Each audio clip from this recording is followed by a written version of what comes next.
আল্লাহ শত্রু হবে, রসুলের শত্রু হবে, এমন লোক আছে না? আসতে বলবেন না, আছে না নাই? পর্দার বিরুদ্ধে কথা বলা মানে কার শত্রু হওয়া? আল্লাহর কোরআনের কোন আইনকে অমান্য করা মানে কার শত্রু হওয়া? আল্লাহ রসুলের শত্রু হয়ে যাওয়া। আল্লাহ তাআলা সোজা সাপটা বলছেন সূরা আহজাবের 57 নম্বর আয়াতে। আল্লাহ রাব্বুল আলামিন বলেন, ইন্নাল্লাযীনা ইউযুনাল্লাহা ওয়া রাসূলাহু লা'আনাহুমুল্লাহু ফিদ দুনিয়া ওয়াল আখিরাহ ওয়া আ'আদ্দা লাহুম আযাবান মুহিনা। যারা আল্লাহকে এবং রাসূলকে যারা কষ্ট দেবে, আল্লাহ এবং রাসূলের ব্যাপারে যারা বাজে কথা বলবে, আল্লাহর লানত এই দুনিয়া এবং আখিরাতে, দুনিয়া এবং আখিরাতে। তাহলে লানত কিন্তু, তাদের লাঞ্ছনা কিন্তু দুনিয়াতেও আছে, আখিরাতেও আছে। তার নিকটবর্তী কিছু চিত্র কি আমরা পাইছি? কিছু পাইছি কি আমরা? পেয়েছি। ওয়া আ'আদ্দালাহুম আযাবান মুহিনা, এবং যন্ত্রণাদায়ক শাস্তি, তো অপমানজনক শাস্তি তাদের জন্য বরাদ্দ আছে মৃত্যুর পরে। তো আল্লাহর লানতপ্রাপ্ত বান্দা কারা? মোটামুটি আমি যতটুকু স্টাডি করেছি কোরআনের আলোকে 10 শ্রেণীর উপরে আল্লাহ তাআলার লানত। কয় শ্রেণী বলেন তো? 10 শ্রেণী। আজকে 10 শ্রেণী নিয়ে জানবো। জুমার দিন তো সময় একটু কম পাই, অল্প সময় যতটুকু পারা যায় আমরা যতটুকু শুনবো আমরা আমলের নিয়তে শুনবো। জোরে বলি ইনশাআল্লাহ। সম্মানিত ভাইরা, আর আমাদের জীবনের এই চলাচলের ফাঁকে আল্লাহ তাআলা তো মন দিয়েছেন, মনের মধ্যে উকি থাকা অনেক প্রশ্ন কিন্তু জমা হয়। কিছু প্রশ্ন বান্দার মধ্যে আপনা আপনি চলে আসে। কোরআন এমন একটি কিতাবের নাম, কোরআন এমন একটি কিতাবের নাম যে কিতাবকে প্রশ্ন করলে পরে বান্দার সকল প্রশ্নের জবাব কোরআন দিতে প্রস্তুত হয়ে যায়। আমার আপনার প্রশ্ন ফুরে যাবে, আমার আপনার প্রশ্ন করতে করতে আমরা ক্লান্ত হয়ে যাব, কিন্তু আল্লাহর কালাম কোরআন প্রশ্নের জবাব দিতে কোনো ঘাটতিও হবে না, তার কোনো ক্লান্তিও হবে না। জোরে বলি সুবহানাল্লাহ। এটাই একমাত্র মহাবিশ্বের চিরবিস্ময়। এর চাইতে বড় বিস্ময়, এর চাইতে বড় আশ্চর্যজনক আল্লাহর পক্ষ থেকে এর বিকল্প কোনো কিছু পৃথিবীতে আর নাই। এটাই একমাত্র মহাসত্য, এটাই হচ্ছে মহাবাস্তব, এটাই হচ্ছে একমাত্র বিপন্ন অস্থির পৃথিবীর এক অনিবার্য ঠিকানা।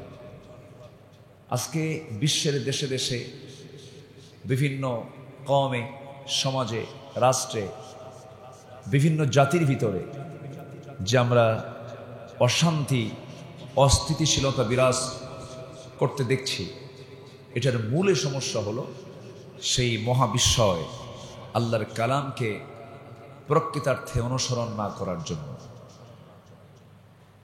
গোটা পৃথিবীর মানচিত্রে বাংলাদেশ একটি ছোট্ট ভূখণ্ড হলেও, এই সবুজ ভূখণ্ড যদিও মানচিত্রে খুব কম ছোট্ট একটা দেখা যায়, কিন্তু আমার দেশের যত মানুষ, যে জনসংখ্যা, আরব গালফের মানুষ যত আছে তার চাইতে আমার দেশের জনসংখ্যাই বেশি।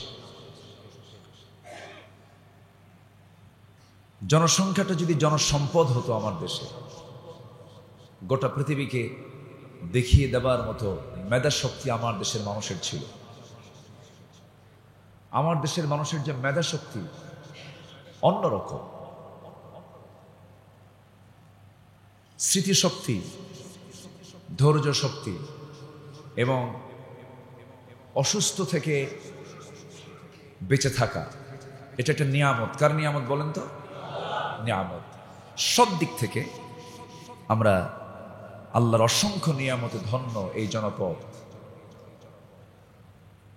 এই 18-20 কোটি মানুষ যে দেশে বসবাস করে, সেই দেশের প্রতিটি নাগরিকের ভিতরে যদি এই মহাবিস্ময় আল্লাহর কালামের প্রকৃত জ্ঞান যদি চর্চার মধ্য দিয়ে, অনুসন্ধানের মধ্য দিয়ে, স্টাডির মধ্য দিয়ে অধ্যবসায়ের মধ্য দিয়ে যদি জাতিকে যদি এটাকে রপ্ত করানো হতো, তাহলে এই জাতি হয়ে যেত পৃথিবীর একটা শ্রেষ্ঠ জাতি। 55,000 বর্গ মাইলকে আমরা সুন্দর করে সাজাতে চাই না ইনশাআল্লাহ। আমি নিজেই একটা বাংলাদেশ, এটা ভাবতে হবে, ভাবা উচিত, ভাবতে হবে। আমি নিজে একজন দায়িত্বশীল, আমার বহু কাজ আছে। ইন্নাল্লাহা লা ইউগাইয়িরু মা বিকওমিন হাত্তা ইউগাইয়িরু মা বিআনফুসিহিম। আল্লাহ তাআলা সে জাতির কখনো পরিবর্তন করেন না যতক্ষণ না সে ব্যক্তি নিজে পরিবর্তিত না হয়। এটা কি মোল্লার কথা না আল্লাহর কথা? আল্লাহর কথা। এজন্য এই জীবনের চলার ফাঁকে বিভিন্ন প্রশ্ন উঁকি মেরে আমাকে জানান দেয়। যেরকম চলতে নেই ভাবি আমরা, এই গোটা পৃথিবীর সমগ্র জগৎ সৃষ্টি করেছেন কে, এমন প্রশ্ন কিন্তু আসতেই পারে। আর এটার বলিষ্ঠ জবাব আপনি কোন কিতাব থেকে নেবেন? পৃথিবীর কোনো কিতাব আপনাকে সান্ত্বনা দিতে পারবে না।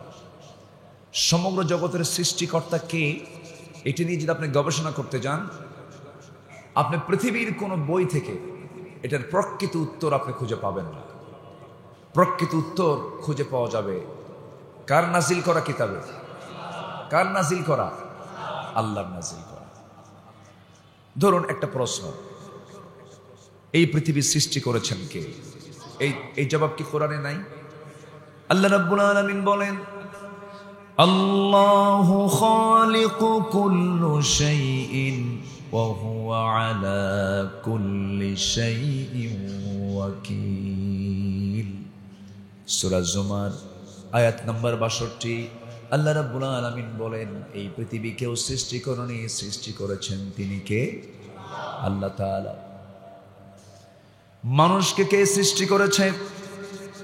মানুষকে কেন সৃষ্টি করা হয়েছে? আল্লাহ রাব্বুল আলামিন সূরা যারিয়াতের 56 নম্বর আয়াতে আল্লাহ রাব্বুল আলামিন বলেন, ওয়া মা খালাকাতুল জিন্না ওয়াল ইনসা ইল্লা লিয়াবুদুন। জোরে বলুন আল্লাহু আকবার। নাম্বার 3, এই জীবন এবং মৃত্যু আল্লাহ তাআলা কেন দিয়েছেন? কি জন্য দিয়েছেন? জীবন দিলেন কেন? মৃত্যু দিলেন কেন? আল্লাযী খালাকাল মাউতা ওয়াল হায়াতা লিয়াবলুয়াকুম আইয়ুকুম আহসানু আমালান ওয়া হুয়াল আজিজুল গফুর। জোরে বলুন আল্লাহু আকবার। তিনি জীবন সৃষ্টি করেছেন, মৃত্যু সৃষ্টি করেছেন যেন তিনি বুঝে নিতে পারেন। উদ্দেশ্য হলো তোমাদের মধ্যে কোন কোন বান্দাগুলো ভালো ভালো কাজ করতে পারে, নেক কাজ করতে পারে। জীবন মৃত্যু সৃষ্টি করার মূল লক্ষ্য হলো খারাপ কাজ করা না, ভালো কাজ করা, ভালো কাজ করা। তাহলে জগৎ সৃষ্টির জবাব পেয়ে গেলাম, মানুষ কেন সৃষ্টি করা হয়েছে তার জবাব পেয়ে গেলাম, জীবন মৃত্যু কেন দিয়েছেন তার জবাব পেয়ে গেলাম। নাম্বার 4, এই উপদেশ, তোমার এই উপদেশ সমূহ কারা গ্রহণ করবে? আল্লাহ তাআলা যে উপদেশগুলো দিয়েছেন সবাই কিন্তু উপদেশ গ্রহণ করবে না। উপদেশ গ্রহণ করবে তারাই। সায়াযাক্কারু মান ইয়াখশা। এই কথাগুলো, এই উপদেশগুলো, আমার আল্লাহর বাণীগুলো এই সমস্ত বান্দাগুলোই শুনবে, গ্রহণ করবে। যে সমস্ত বান্দাগুলো কাউকে না ভয় করে, ভয় করবে কাকে? আল্লাহকে যারা ভয় করবে। নাম্বার 5 হলো, তোমাকে ভয় করে চললে পরে তার প্রতিদান কি, তার পুরস্কারটা কি? সূরা আল ইমরানের 198 নম্বর আয়াতে মহান রব্বুল আলামিন বলেন, লাকিনাল্লাযীনা তাকাও রাব্বাহুম লাহুম জান্নাতুন তাজরি মিন তাহতিহাল আনহারু খালিদিনা ফিহা নুজুলাম মিন ইনদিল্লাহ ওয়া মা ইনদাল্লাহি খায়রাল লিল আবরার। জোরে বলুন আল্লাহু আকবার। আল্লাহর ভয় করলে পরে ওই সমস্ত বান্দার জন্য যার নিজ দিয়ে নহর প্রবাহিত এমন সুন্দর অকল্পনীয় জান্নাত আল্লাহ রাব্বুল আলামিন তাকে দিবেন।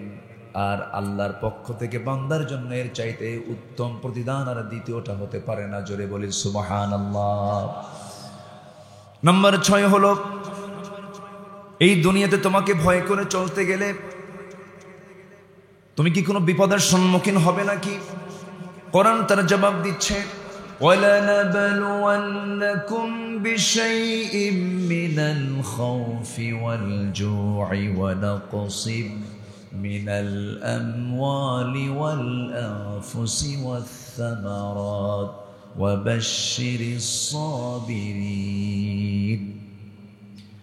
আল্লাহর ভয়, আল্লাহকে মানতে গিয়ে এই পৃথিবীতে ওই সমস্ত বান্দাগুলো অবশ্যই পরীক্ষার সম্মুখীন হবে, বিপদের সম্মুখীন হবে।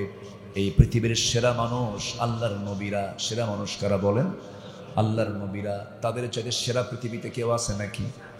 আসতে বলবেন না, আছে নাকি? নাই। এই পৃথিবীতে সবচেয়ে সেরা মানুষ হচ্ছে আল্লাহর নবীরা। এই নবীদের জীবনে সবচেয়ে পরীক্ষা কম আসছে না বেশি আসছে? বেশি আসছে। আশাদ্দুন নাসি বালাউল আম্বিয়া ফাল আমসালু সুম্মাল আমসাল। এই পৃথিবীতে সবচেয়ে বেশি বালা মুসিবতের শিকার হয়েছেন হলো নবীরা। কারণ তাদের ঈমানও বড় ছিল, তাদের পরীক্ষাও বড় ছিল। ঈমান যার যত বড় হবে পরীক্ষা তার তত বড় হবে। এটাই হচ্ছে বাস্তবতা।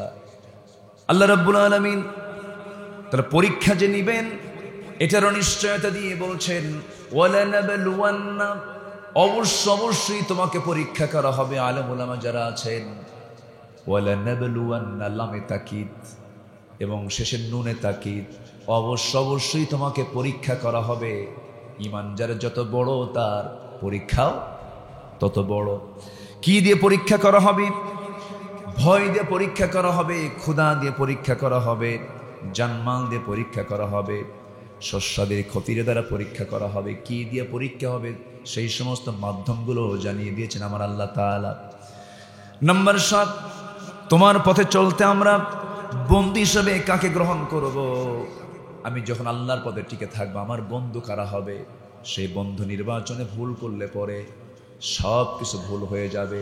ইমানদারের বন্ধু কি চোর বাটপার হতে পারে নাকি? ইমানদারের বন্ধু কি ডাকাত হতে পারে নাকি? ইমানদারের বন্ধু কি মুশরিক হতে পারে নাকি? ইমানদারের বন্ধু কি মুনাফিক হতে পারে নাকি? ইমানদারের বন্ধু কি কাফেররা হতে পারে নাকি? আল্লাহ রাব্বুল আলামিন বলেন সূরা মায়েদার 55-56 নম্বর আয়াত, আল্লাহ রাব্বুল আলামিন বলেন, ইন্নামা ওয়ালিয়্যুকুমুল্লাহু ওয়া রাসূলুহু ওয়াল্লাযীনা আমানুল্লাযীনা ইউকিমুনাস সালাতা ওয়া ইউতুনাস যাকাতা ওয়া হুম রাকিউন। তোমাদের বন্ধু হবে 3 জন। 1 নম্বর বন্ধু হবেন আল্লাহ তাআলা, নাম্বার 2 বন্ধু হবেন তোমাদের রাসূল, নাম্বার 3 বন্ধু হবেন তোমাদের মধ্যে যারা ঈমানদার। আল্লাহ তাআলা আরেক জায়গায় বলছেন, মিন দুনিল মুমিনিন, মুমিনদের জীবনে মুমিন ছাড়া কোনো বন্ধু হতে পারে না। ইতিহাস সাক্ষী, প্রেজেন্ট ওয়ার্ল্ড সাক্ষী। আপনি একটু তাকায় দেখেন ফিলিস্তিনের দিকে, পাশের দেশের দিকে তাকায় দেখেন। ইহুদিরা আগেও শত্রু ছিল, এখনো কি বন্ধু হতে পেরেছে নাকি? বন্ধু কি কোনোদিন হবে নাকি? হবে না। আধুনিক দুনিয়ায় আমরা অনেকেই বলি জ্ঞান বিজ্ঞান চরম উৎকর্ষ সাধনের যুগ। এই পৃথিবীর শুরু থেকে আজ পর্যন্ত সায়েন্স টেকনোলজি যত ডেভেলপ হয়েছে তার বসন্তকাল কিন্তু এখন চলছে। চূড়ান্ত সময়ও যে পাশবিকতা, যে দানবতা, যে অমানবিক হত্যাকাণ্ডগুলো গোটা পৃথিবীতে ঘটাচ্ছে, ওই সমস্ত লোকগুলো বিজ্ঞান থেকে দূরে নাকি? বিজ্ঞান তারা স্পর্শ করেছে, জ্ঞান বিজ্ঞানে তারা কিন্তু পারদর্শী, ঠিক আছে, কিন্তু এই সমস্ত আচরণ করার মূল কারণ হলো তারা সব সহ্য করবে কিন্তু ইসলাম আর মুসলিমকে কখনো সহ্য করতে পারে না। তাদের সমস্যা হচ্ছে ইসলাম, তাদের সমস্যা হচ্ছে মুসলিম। ইসলাম এবং মুসলিম যেখানে তারা দেখতে পায় সেখানেই তাদের গা জ্বালা যন্ত্রণা করে, পশ্চিমাদের গা জ্বালা যন্ত্রণা করে, ইউরোপের গা জ্বালা যন্ত্রণা করে। কারণ তাদের সভ্যতা, তাদের সংস্কৃতি হচ্ছে সম্পূর্ণ মুসলমানদের। ইসলামের সোজাটা না উল্টাটা? উল্টাটা। ইসলাম যেরকম নারীকে ঢাকতে বলেছে, ইসলামের সৌন্দর্য হলো নারীরা ঢেকে চলবে। আইয়ুদনিনা আলাইহিন্না মিন জালাবিবিহিন্না, তারা প্রশস্ত কাপড় পরে তাদের চামড়াকে ঢাকবে। মুসলমানদের কালচার হলো চামড়া ঢেকে চলা, পর্দার সহিত মেনে চলা, সতর ঢেকে ফেলা। পুরুষের সতর হলো নাভি থেকে হাঁটুর নিচ পর্যন্ত, আর একজন নারীর সতর হলো মাথা থেকে পা পর্যন্ত। প্রয়োজনে সে মুখটা বের করতে পারবে, সে চোখ দিয়ে দেখবে, বন্ধ হয়ে গেলে তো দেখতে পারবে না। সে মুখ দিয়ে খাবে, বন্ধ হয়ে গেলে তো খেতে পারবে না। আবার নাক দিয়ে সে অক্সিজেন গ্রহণ করবে, যদি না সে বের করে তাহলে তো সে এটা দম বন্ধ হয়ে মারা যাবে। তিনটা এসেনশিয়াল, চোখ, নাক এবং মুখ, এটা এই জাস্ট এই মুখমণ্ডলের সাথেই জড়িত। এই জন্য ইসলাম যদিও মুখটাকে সতরের আওতা মুক্ত রেখেছে, কিন্তু face is the index of mind. গোটা দেহের রাজধানী হলো চেহারা। চেহারায় একটা নারীর প্রতি আকৃষ্ট হয় পুরুষ, চেহারায় আগে না অন্য কিছুতে আগে চেহারায় কিন্তু আকৃষ্ট হয়। তো ফিতনার যদি আশঙ্কা হয় সেই সময় মুখটা ঢেকে ফেলাই উত্তম। এটা অধিকাংশ আলেম ওলামাদের মত এটাই। কিন্তু এটাকে আপনি সতরের আওতাভুক্ত বলতে পারবেন না। কিন্তু ঢেকে ফেলাটাই ফিতনা থেকে বাঁচার একমাত্র মাধ্যম। তাহলে যেখানে ইসলাম বলছে তোমরা ঢেকে চলো, তোমরা পর্দার বিধানটাকে মেনে চলো, ইসলাম এতটুকুই সতর্ক করেছে মেয়েদের যে ভিতরের যে পোশাক, এই পোশাকটাও পরপুরুষের চোখে পড়বে এমন জায়গায় সে কাপড়টাও নেড়ে দেওয়া ঠিক না, জায়েজ নেই। ইসলাম এতটুকু সতর্ক করে দিয়েছে। তাহলে পশ্চিমাদের মধ্যে কি এমন সভ্যতা আছে? আসতে বলবেন না আছে? তাহলে আমাদের সঙ্গে তাদের একটা দ্বন্দ্ব হবেই, এতে কোনো সন্দেহ আছে? যদি আজকে পর্দার বিধান যদি চালু হয়ে যায়, ওদের বড় বড় বেহায়াপনার বিজনেস বন্ধ হয়ে যাবে, ওদের অশ্লীল নাটক বন্ধ হয়ে যাবে, ফিল্ম ইন্ডাস্ট্রিজ বন্ধ হয়ে যাবে, ওদের ব্যবসায় ভাটা পড়বে, ওদের মদের বোতল বন্ধ হয়ে যাবে। এই যে crore crore dollar, million billion dollar তাদের যে বাৎসরিক যে ইনকাম, সেই ইনকাম থেকে তারা বঞ্চিত হোক, এমন কাজ কি তারা কখনো মেনে নেবে? অতএব তারা কি ইসলাম এবং মুসলমানদের পক্ষে কাজ করতে পারে? এই জন্য মুসলমানদের বন্ধু কখনো অন্য ধর্মের মানুষ হতে পারে। অনেকগুলো কারণ আছে, এর মধ্যে জাস্ট শর্ট করে আমি একটা অংশ বলে ফেললাম। একটা লিস্ট আছে, গোটা পৃথিবীতে বড় বড় ব্যবসা। আমি আজকে সময় পাবো না, আমি মূল লক্ষ্যে আমি যেতে পারবো না, আমি পরবর্তী জুম্মায় যদি সুযোগ হয় আমি বলবো। পশ্চিমাদের সঙ্গে মুসলমানদের দ্বন্দ্বের মূল কারণগুলোকে, ফিনান্সিয়াল দিক থেকে ওরা দেউলিয়া হয়ে পড়বে। ওদের সবচেয়ে বড় অস্ত্র হলো মদ, ওদের সবচেয়ে বড় অস্ত্র হলো বেহায়াপনা, জেনা, ব্যভিচার।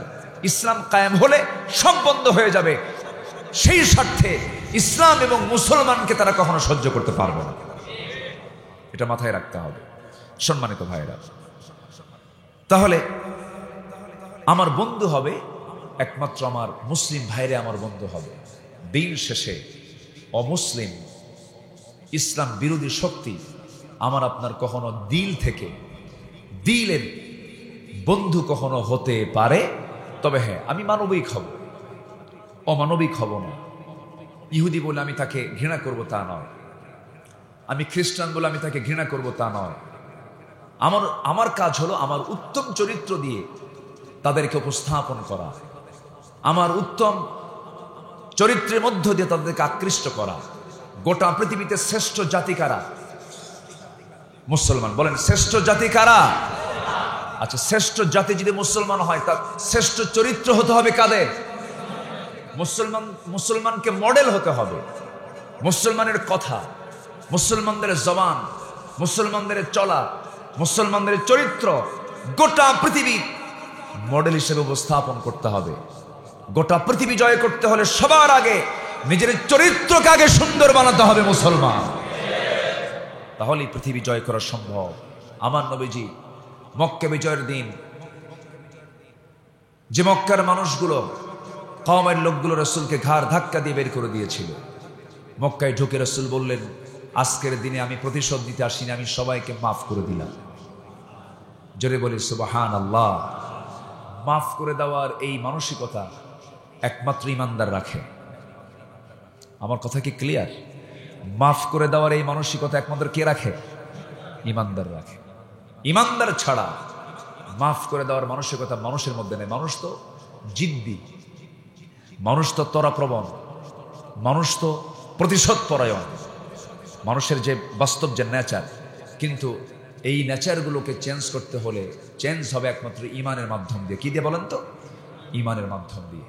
সম্মানিত ভাইয়েরা, আমার নবীজি মক্কা বিজয় করলেন, 10 বছর পর তিনি তার জন্মভূমিতে ঢুকলেন, বললেন আমি সবাইকে মাফ করে দিলাম। মাফ করে দিয়ে উনি নিজেকে আত্মগোপন করে ফেললেন, নিজের পরিচয় আড়াল করলেন। আত্মগোপন আড়াল করলেন, আড়াল করে ভাবতেছেন দেখি কার কোন সমস্যাগুলো আছে, কার কোন প্রবলেমগুলো আছে। হঠাৎ করে তার চোখে দৃষ্টিগোচর হলো চামড়া ভাঁজ হয়ে যাওয়া একজন বয়স্ক নারীর মাথার উপরে সে নিয়েছে বেশ কিছু বড় একটা গাঁটটি, একটা বোঝা মাথায় নিয়ে সে পিছনে একবার তাকায় আর সামনে যায়, পিছনে একবার তাকায় আর সামনে যায়। আমার নবী যেটা অবলোকন করি বলেন, মহিলা বুড়িমা আপনার কি প্রবলেম বলেন তো? কে বাবা, মুহাম্মদ এবং মুহাম্মদের লোক মক্কায় ঢুকছে, শেষ করে ফেলবে। কারে কয়? কারে বলতেছে? রসুলকে বলতেছে। আমার রসুল বলেন তাই সব শেষ করে ফেলবে? হ্যাঁ, সব শেষ করে ফেলবে। তাহলে এখন কি করবেন আপনি? আমি চলে যাচ্ছি, আমি মক্কা ছেড়ে আমি গ্রামের দিকে চলে যাচ্ছি। মক্কা তো রাজধানী। মক্কা কি? এই পৃথিবীর সবচেয়ে দামি জায়গায় জন্ম নিয়েছেন মুহাম্মদ সাল্লাল্লাহু। আজও প্রেজেন্ট ওয়ার্ল্ডের সবচেয়ে দামি জায়গা কোনটা? মক্কা মুকাররমা। পৃথিবীর সবচেয়ে বড় কনস্ট্রাকশন মক্কা। পৃথিবীতে যত কনস্ট্রাকশন আছে, পৃথিবীতে যত বিল্ডিং আছে, যত আপনার বড় বিল্ডিং দেখেন, সবচেয়ে বড় কনস্ট্রাকশন হচ্ছে আল মক্কাতুল মুকাররমা। আল্লাহু আকবার। আমেরিকাতে নাই, জার্মানিতে নাই, ইউরোপে নাই, কোথাও নাই। মক্কা মুকাররমার যে কনস্ট্রাকশন সবচেয়ে বড় কনস্ট্রাকশন এখনো চলমান আছেই। তো সেই জায়গার সবচেয়ে কাছের বাসিন্দা হচ্ছেন মুহাম্মদ সাল্লাল্লাহু। রসুলকে বের করে দেওয়া হয়, রসুল সেই ঢুকলেন, সব গ্রামের দিকে চলে যাচ্ছে। বুড়ি মহিলাকে বলেন, মা কষ্ট যদি হয় একটু আমি বলি কি, টোপলাটা আমারে দেন, গাট্টিটা আমারে দেন। বিশ্বনবী বলতেছেন, চিন্তা করেন। নিজের মাথায় নিয়ে গন্তব্যে পৌঁছায় দিলেন।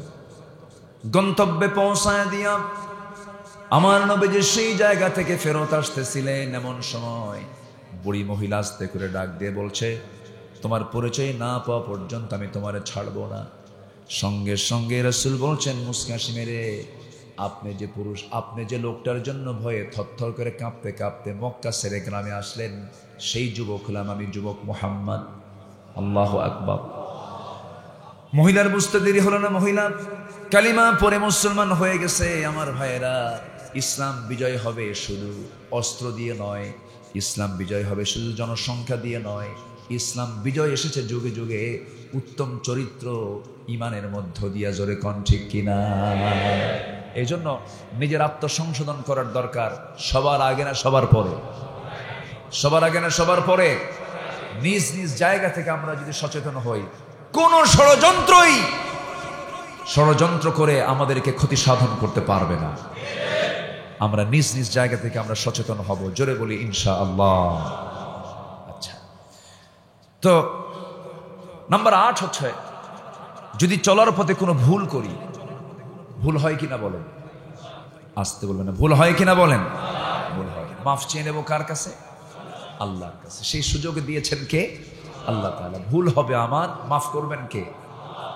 সে ভুলের কিন্তু একটা মাত্রা আছে, সেই ভুলটা হতে হবে মানে মাফ করার মতো ভুল। আপনি একজনের থাপ্পড় মারছেন, তার বিরুদ্ধে কি ফাঁসির রায় দেবে? না। আর আপনি একজনকে খুন করছেন, কি হবে? তাহলে অপরাধ তো দুইটাই, কিন্তু দুই অপরাধের শাস্তি কি একরকম না ভিন্ন রকম? ভিন্ন রকম। কিছু কিছু ভুল আছে যে ভুলগুলো আল্লাহ রাব্বুল আলামিন মাফ করে দিবেন। মহান রাব্বুল আলামিন এত সুন্দর আশাব্যঞ্জক আয়াত দিয়েছেন। গোটা কোরআনের বা থেকে শুরু করে নিয়ে সিন পর্যন্ত যত আয়াত আছে, এর মধ্যে সবচেয়ে আশা সঞ্চার করে এই একটা আয়াত। সূরা জুমার মুখস্থ রাখবেন।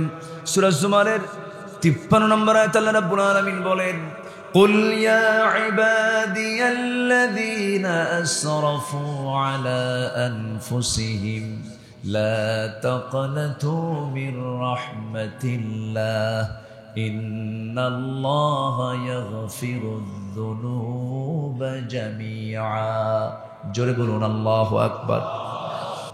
নিজেদের উপরে যা বাড়াবাড়ি করেছো, যে ভুলভালগুলো করেছো, হতাশ হয়ো না। আমার কাছে চোখের পানি ফেলে ক্ষমা চাও। তুমি বান্দা, তোমার গুনাহ যত বড়, আমার রহমত তার চেয়ে অনেক বেশি বড়। আমি তোমাকে মাফ করে দিলাম। তো আমাদের মাফ পাওয়ার জায়গা একটা আছে না নাই? কে? আসতে বলবো না, কে তিনি? তোমার পথে কি নাম্বার 9? আমরা কি সাহায্য পাবো নাকি? তোমার পথে চলতে গেলে আমরা কার সাহায্য পাবো? তুমি আল্লাহ বলে দাও। আল্লাহ নিজে বলছেন, ওয়া কানা হাক্কান আলাইনা নাসরুল মুমিনিন। সূরা রুম 47 নম্বর আয়াতে আল্লাহ রাব্বুল আলামিন বলছেন, বান্দা শোনো, শুধু সাহায্য করব না, সাহায্যটা আমার জন্য ওয়াজিব হয়ে যাবে তোমাকে। জোরে কান সুবহানাল্লাহ। অবশ্যই সাহায্য করবেন। তিনি কে? তিনি আছেন না নাই? তিনি কি সাহায্য করতে পারেন? তিনি কি সাহায্য করেন? 5 অগাস্টে কি সাহায্য করেছিলেন? চোখের সামনে আমরা দেখেছি, ইতিহাস করেছেন। কোন জুলুম টিকসই হয় না, কোন জুলুম টিকতে পারে না। সরাসরি মদদ নাজিল করেন তিনি কে? আল্লাহই নাজিল করেন, আল্লাহই পারেন। তোমাদের জন্য যথেষ্ট কে? কে বলেন? নাম্বার 10 প্রশ্ন। নাম্বার 10, তুমি কি আমাদের জন্য যথেষ্ট হবে? আল্লাহকে প্রশ্ন করছেন, আল্লাহ জবাব দিচ্ছেন। ওয়াকালু হাসবুনাল্লাহু নি'মাল ওয়াকিল ওয়া নি'মাল মাওলা ওয়া নি'মান নাসির। হাসবুনাল্লাহু নি'মাল ওয়াকিল নি'মাল মাওলা ওয়া নি'মান নাসির। সূরা আলে ইমরান 173 নম্বর আয়াত। যথেষ্ট। কারো গার্জিয়ানি লাগবে না, কারো অভিভাবকত্ব লাগবে না। গার্জিয়ান হিসাবে একমাত্র কে যথেষ্ট? আমার আল্লাহ। আমার ওয়ানাহনু আকরাবু ইলাইহি মিন হাবলিল ওয়ারিদ। বান্দা, আমি তোমার স্কন্দ শিরার চেয়েও নিকটে থেকে যাই। কারো কাছে চাইও না, আমার কাছে চাও, আমি তোমার সব চাওয়া পূরণ করে দেব। জোরে বলে সুবহানাল্লাহ। এখন আপনি আল্লাহকে প্রশ্ন করছেন, আল্লাহ তোমার পথে সবচেয়ে উত্তম কথা এবং কাজ কোনটা? তুমি তো আমারে শিখায় দাও। কোরআন কি জবাব দেয় না? কোরআন কি জবাব দেয় না? আমি এই পর্যন্ত 10টা প্রশ্নের জবাব কিন্তু কোরআন থেকে দিলাম। মোট 13টা প্রশ্নের জবাব দিই। লানতপ্রাপ্ত বান্দা কারা, সেই দিকে আস্তে আস্তে যাচ্ছি। মনে আছে তো আপনাদের? লানতপ্রাপ্ত বান্দা কয়জন? 10টা। বলেন তো কয়টা? 10টা। এদিকে 13টা পয়েন্ট আমি শেষ করে আমি মূল পয়েন্টের দিকে আস্তে আস্তে চলে যাচ্ছি। আল্লাহ রাব্বুল আলামিন উত্তম কাজ কোনটা, উত্তম কথা কোনটা তা জানিয়ে দিচ্ছেন। যারা পারেন ঠোঁট মিলিয়ে বলুন, ওয়ামান আহসানু কাওলান মিম্মান দাআ ইলাল্লাহি ওয়া আমিলা সালিহান ওয়া ক্বালা ইন্নানি মিনাল মুসলিমিন। ওই ব্যক্তির কথার চাইতে উত্তম কথার কার হতে পারে? যে মানুষকে আল্লাহর দিকে ডাকে। কার দিকে ডাকে বলেন? আল্লাহর দিকে ডাকে এবং নিজে ভালো কাজ করে, নিজেও ভালো আমল করে। ওয়ামিলা সালিহান, এবং বুক উঁচু করে নিশ্চয়তা দিয়ে বলে ফেলে, সাহসিকতা নিয়ে বলে ফেলে, ইন্নানি মিনাল মুসলিম, আমি হলাম মুসলমান। আমি কি বলেন? মুসলমান। আমাদের প্রথম পরিচয় হলো বাঙালি, বাংলাদেশি না মুসলমান? আরো জোরে, আরো জোরে, আরো জোরে, আরো জোরে। কোন জাতীয়তাবাদ ইসলামে নাই। যারা ভৌগোলিক জাতীয়তাবাদে বিশ্বাসী, ভাষাভিত্তিক জাতীয়তাবাদে বিশ্বাসী, তাদের ঈমান প্রশ্নের সম্মুখীন। বিশ্বাস করা যাবে না। মুসলমানদের নির্দিষ্ট কোনো ভূখণ্ড নেই। মুসলমানদের ভূখণ্ড হলো গোটা দুনিয়ার মুসলমান। ইন্নামাল মুমিনুনা ইখওয়া। এদের কোনো দেশ, কোনো জাতি, এরকম কোনো কিছু নেই। গোটা পৃথিবীর মুসলমান একটা দেহের মতো, বলেছেন মুহাম্মদ সাল্লাল্লাহু আলাইহি ওয়াসাল্লাম। ভৌগোলিক জাতীয়তাবাদ স্টাডি করবেন, এগুলো স্টাডি করা দরকার। ঈমান ছিনতাই করার জন্য কিছু লোক আছে না নাই? জাতীয়তাবাদী চেতনা, ধর্মনিরপেক্ষ মতবাদী চেতনা, সমাজতান্ত্রিক চেতনা, এই সমস্ত সব চেতনাগুলো পুঁজিবাদী চেতনা, সব নাস্তিকবাদী চেতনা। ইসলামের কোনো সম্পর্ক নাই এর সাথে। এগুলো সব কবর রচনা করতে হবে। কি রচনা করতে হবে? কবর। কারণ তারা রচনা করেছে কার বিরুদ্ধে? আইন রচনা করেছে আল্লাহর বিরুদ্ধে। এটা বিশ্বাস রাখতে হবে। এটাই হচ্ছে ঈমান। এটা কি বলেন তো? ঈমান। নাম্বার 12, এরপরেও যদি কেউ তোমার অবাধ্য হয়, আনুগত্য না করে, তাহলে তার জন্য তোমার কি ফায়সালা? আল্লাহকে আপনি প্রশ্ন করছেন। যদি কেউ আল্লাহকে না মানে, রসুলকে না মানে, কিতাবকে না মানে, আল্লাহর আইনকে, বিধানকে, কানুনকে না মানে, ফৌজদারি দণ্ডবিধিকে না মানে, চুরি, হত্যা, খুন, এটার শাস্তি ইসলাম দিতে পারে, এটাকে যদি না মানে, তাহলে এরপরে তাদের ব্যাপারে তোমার কি ফায়সালা আল্লাহ তুমি বলো তো? আল্লাহ তাআলা সূরা নিসার 14 নম্বর আয়াতে তা ক্লিয়ার করে বলেছেন। আল্লাহ রাব্বুল আলামিন বলেন, وَمَن يَعْصِ اللَّهَ وَرَسُولَهُ وَيَتَعَدَّ حُدُودَهُ يُدْخِلْهُ نَارًا خَالِدًا فِيهَا وَلَهُ عَذَابٌ مُهِينٌ। জোরে বলুন আল্লাহু আকবার।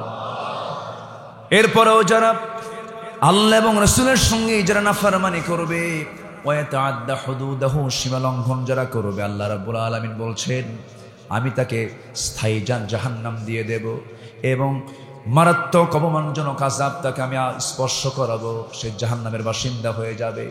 কার কথা? আসতে বলবেন না, কার কথা? আল্লাহর কথা। আমি গতকালকে এই আয়াতের উপরে, সূরা নিসার 14 নম্বর আয়াতের উপরে গতকাল আমার মাহফিল ছিল, হলো গোটা চট্টগ্রাম শুধু নয়, আমি গোটা দেশেই গিয়েছি। 19 দিন ব্যাপী একটি সিরাত মাহফিল হয় চুনতিতে, চট্টগ্রামের লোহাগাড়া। 19 দিন ব্যাপী এই বিশাল এই মাহফিলের গতকাল ছিল হলো 13তম দিন। তারা আমাকে তাদের মাহফিলে নিতে চায় 2013 সাল থেকে।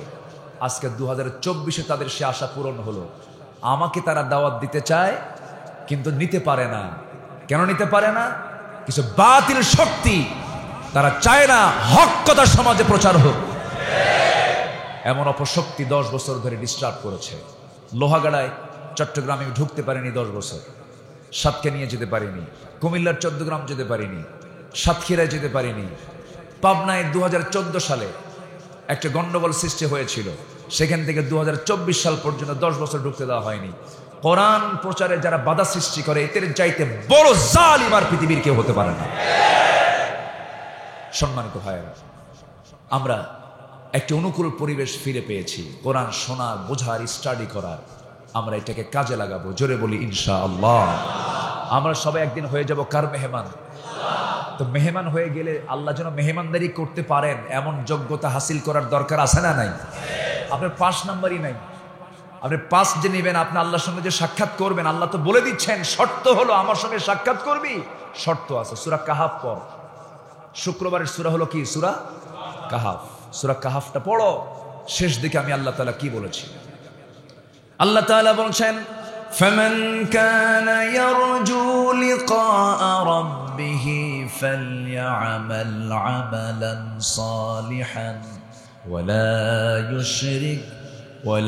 ইউশরিক বিইবাদাতি রাব্বিহি আহাদা। জোরে বলুন আল্লাহু আকবার। যে বান্দা আমার সঙ্গে সাক্ষাৎ করতে চায়, সাক্ষাৎ করার শর্ত হলো সব শিরকিয়াতের গন্ধগুলো দূর করে ফেলো, ঈমানটাকে মজবুত করো, নেক আমলে নিজের জীবনটা মজবুত করে ফেলো। যার জীবনে সুন্দর চরিত্র আছে, সুন্দর চরিত্রের ওজনটা সবচেয়ে বেশি হবে। ফামান ইয়ামাল মিসকালা যাররাতিন খায়রান ইয়ারাহ। সেই দিন যাররা পরিমাণ সবকিছু হিসাব কিসাব হয়ে যাবে। আল্লাহ রাব্বুল আলামিন সেই দিন অনুপরিমাণ ভালো কাজ করলো, বান্দার সেই প্রাপ্তি সেদিন সে পেয়ে যাবে।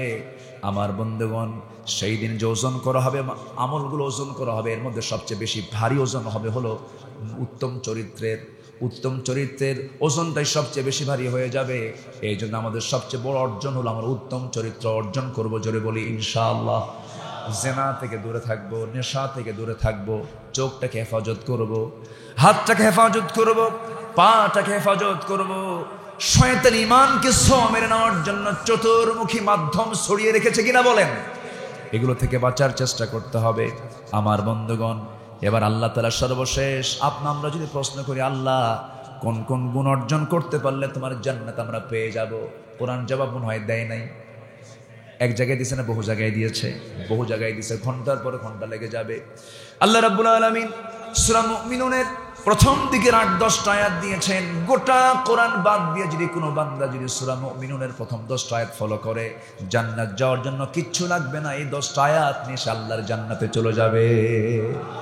قد أفلح المؤمنون الذين هم في صلاتهم خاشعون والذين هم عن اللغو معرضون والذين هم للزكاة فاعلون والذين هم لفروجهم حافظون জোরে বলুন আল্লাহু আকবার।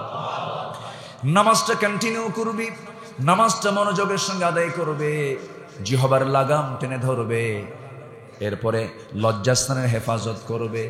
আমার বন্ধুগণ এরপরে কি করবে? আমানত ঠিক রাখবে, ওয়াদা ঠিক রাখবে, নামাজটা সুন্দর করে আদায় করবে। আল্লাহ বলছেন আমি তাকে জান্নাতের চাবি তুলে দেবো। জোরে বলুন সুবহানাল্লাহ। সম্মানিত ভাইয়েরা, কিন্তু আমানতের তো খেয়ানত হয়। মুরিদের হক পীর আদায় করে না,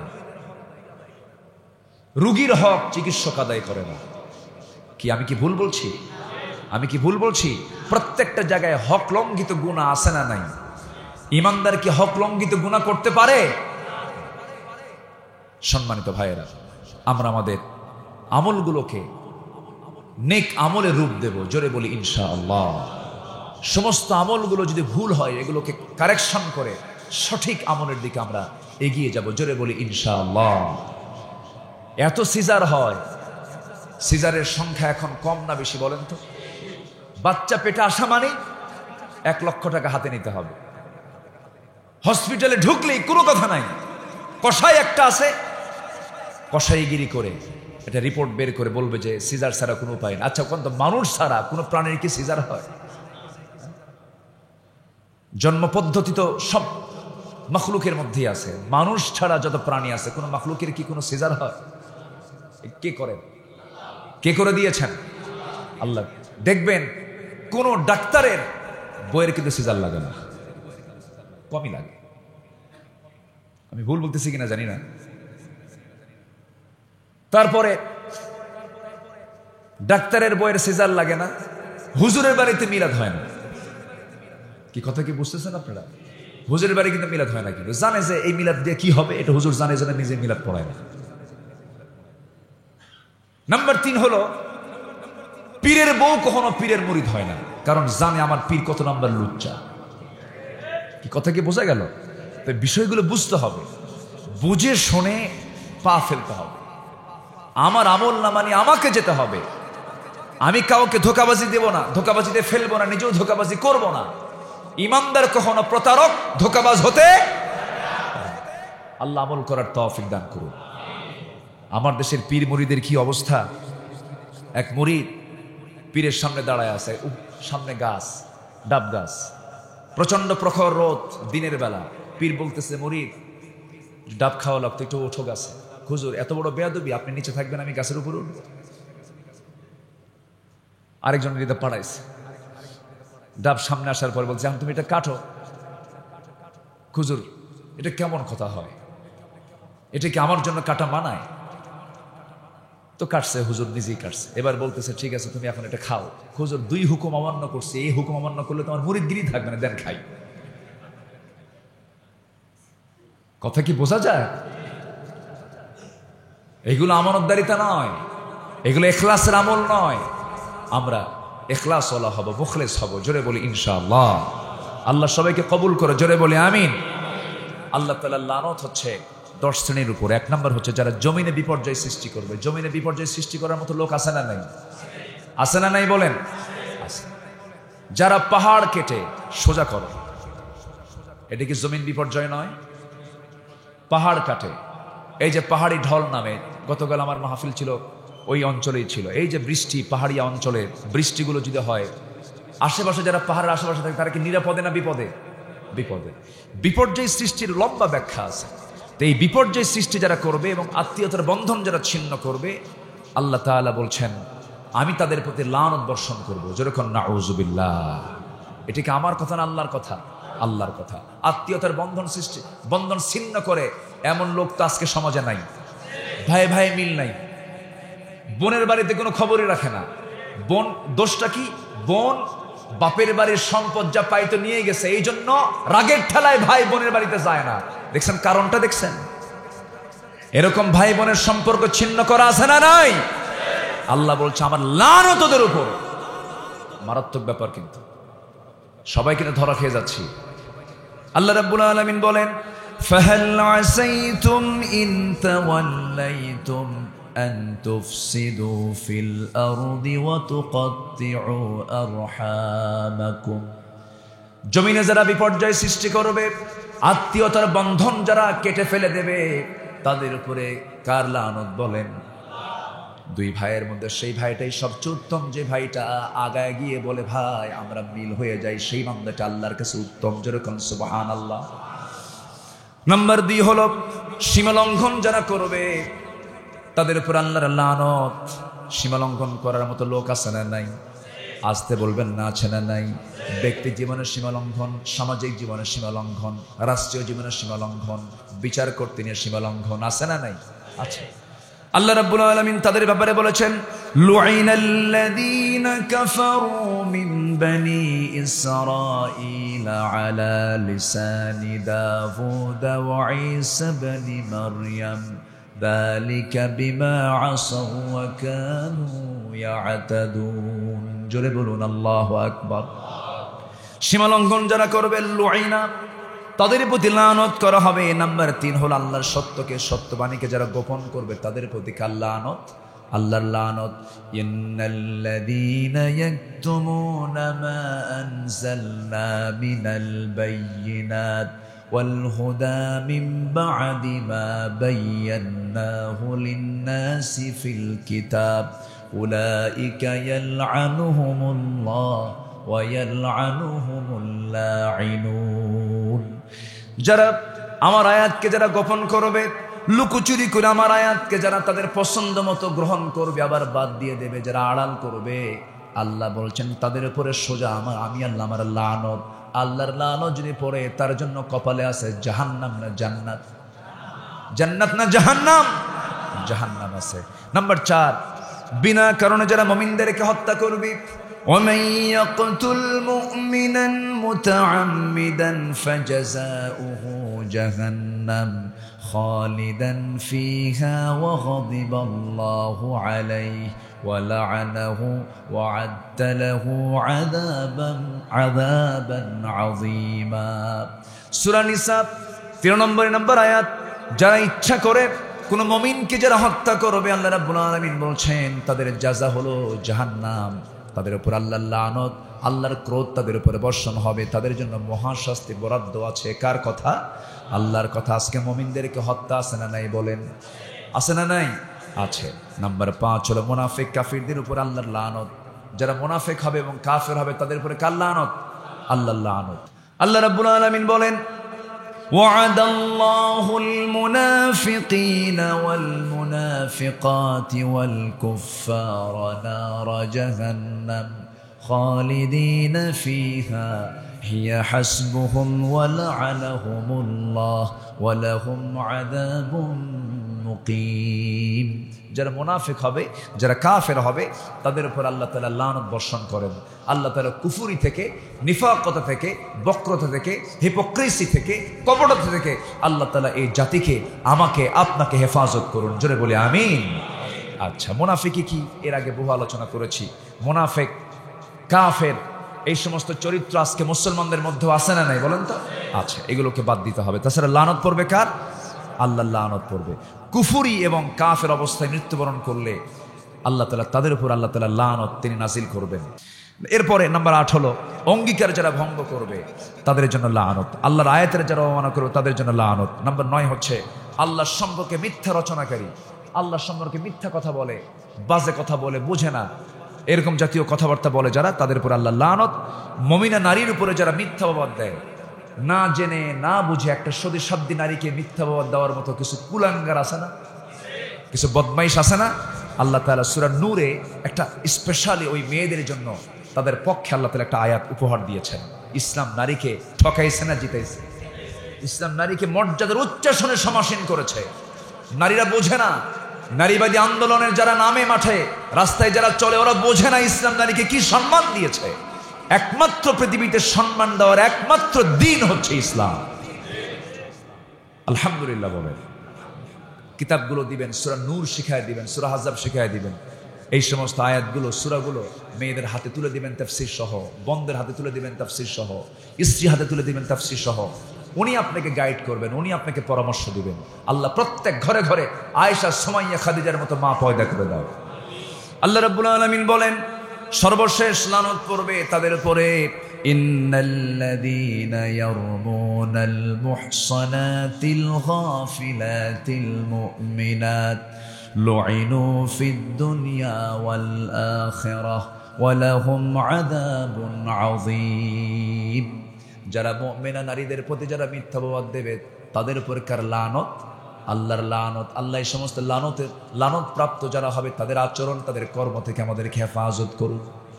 জোরে বলি আমিন, আরো জোরে আমিন, আরো জোরে আমিন।